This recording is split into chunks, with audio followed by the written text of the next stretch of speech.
Global Transformation Astrology, GTA, with William Stickevers. Now, what was interesting, and I'll go look at the chart here for a moment. This is Biden's chart on the left, and this is the upcoming solar eclipse on the right. And note here in this chart, we see a few things. We see this eclipse happening in his seventh house. What is the seventh house? The seventh house, if you're a politician, is your closest counsel and your running mate. That's right, your running mate, the vice president.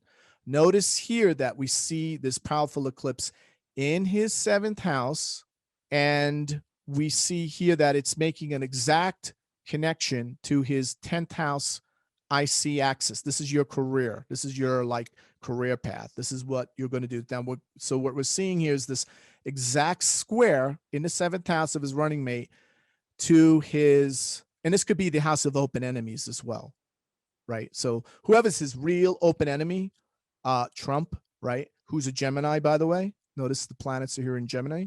So we're seeing here an emergence of a powerful adversary, and we're seeing the emergence of a rival where your running mate now becomes a rival or is about to step in your shoes or could potentially overtake you. So note here as well, real quick, that the Saturn-Uranus square that's happening is making a direct impact on Joe Biden's Mars in his 12th house of hidden afflictions, hidden setbacks. Mars has to do with your mobility, right? Your mobility, how you move, your ability to take action, your ability to be present. Look what happened. Biden's stumbling is an omen of a bigger fall to come. So it was really clear that Joe Biden was far past his prime and has an expiration date stamped somewhere on his body, right? Mars, it's hidden, right? Mars in his body, just out of sight. So no longer can we say that Biden's missteps 3 times on these stairs leading on Air Force One could be seen as a mere gaffe, but it is a sign of his mental competence is on the rapid wane, And it's not much of a secret now that much to be gained by those in the Kamala Harris camp, right? Who's going to position themselves, according to the astrology I just showed you, to replace Biden as the president. So, some people have even voiced that this has been the game plan all along, and Biden has simply been a pawn in the power game played by those in the oligarchy, in the deep state, pulling the strings. So this scenario, I believe, will unfold. It'll be most interesting to see how it unfolds, right? And, it'll be very interesting to see where we see a split between the Kamala camp and the Biden camp, right? Where the Biden camp will be fighting to remain in office, or, and the Kamala camp will be pushing for him to resign, right? So it looks like to me that Biden could be thrown under the bus, and they could be setting him up to lose, right? Instead of pulling that back, they're going to see more of the stumbling. Now, what happened at the same time, shortly thereafter, this dismal press conference, him stumbling, right?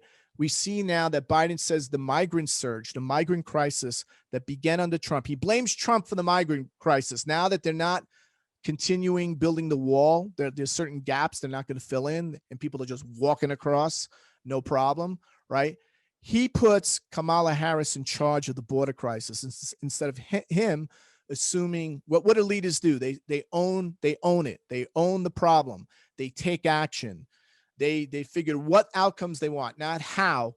All right. In this case, he assigns her. Now, I don't think it was Biden. I mean, I don't think he's just all there. I do a lot of medical intuitive work in my astrology, and for those of you who've had readings with me, you know what I'm talking about. I pick up that he's far more compromised. I don't think he could even run a candy store at this point. I don't even think he could do a podcast at this point, right? Let alone a State of the Union speech that normally goes to 2+ hours. So, what we're seeing here is an emerging of a crisis that he blames on a former president, and then he puts it on Kamala Harris to resolve it. And, so this crisis is going to continue to brew. Meantime, let's go back to this extend and pretend. Biden signs this 1.9 trillion COVID relief bill, clearing a way for stimulus checks, vaccine, and aid. The plan, his top priority as president, sends direct payments up to $1,400 and extends a $300 per week unemployment insurance supplement, expands the child tax credit, and puts funds into a vaccine distribution. So now people would say, oh, this is a good thing. We should have had this months ago, right? But here's the problem with that plan. One of the problems with that plan is that what we're seeing here is that a lot of this money, the wealth disparity, blows out, according to the Fed, total wealth by category in trillions. A lot of that money that was packaged into the COVID, right? This COVID relief bill, does a majority of the money in that COVID relief bill does not go to COVID relief. There's more stimulus, right? Not necessarily in checks to American people, but in all other areas. So there's all of this other things packed into it. And what we're seeing here is this massive wealth disparity, right? So if the population of America is 330 million, then 1% equals 3.3 million people. And 50% down here equals 165 million people. And so per capita at those levels of wealth that equals assets minus debt, the wealth of the 1%, their level of wealth is up over $1 million, right? Since they continued to print and inject this money.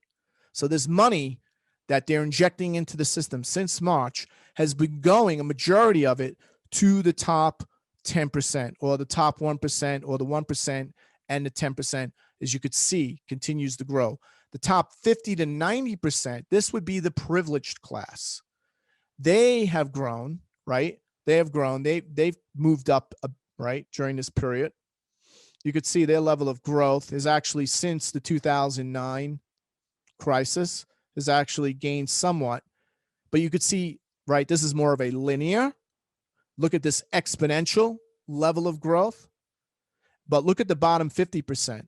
The bottom 50%, the disparity between the 1% and the bottom 50% has ballooned by 1.1 million per person.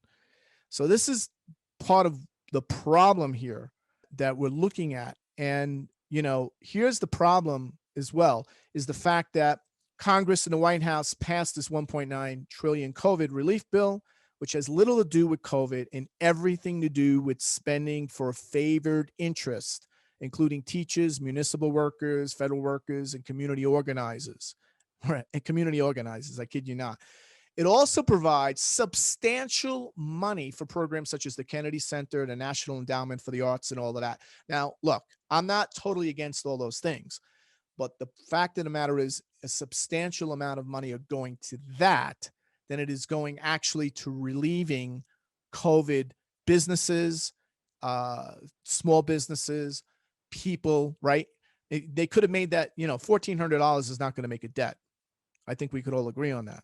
So the market views that this additional 1.9 trillion of spending, combined with 6 trillion of deficit spending, right, that's already been approved for in fiscal 2020 and fiscal 2021, and another 4 trillion of deficit spending package expected later this year, is more than the COVID situation requires. Meaning all this additional money, 1.9 trillion plus 6 trillion plus 4 trillion, that they have been and continue to spend and inject into these financial institutions, into Wall Street, right, into the banks, is much more than the COVID situation requires, and more than the economy can absorb without creating what? Inflation. That's right. To watch the full presentation and more like this on geopolitics, the economy, and world events from an archetypal and mundane astrological perspective, join the Global Transformation Astrology membership. Go to gta.williamstickevers.com. Become a GTA member today.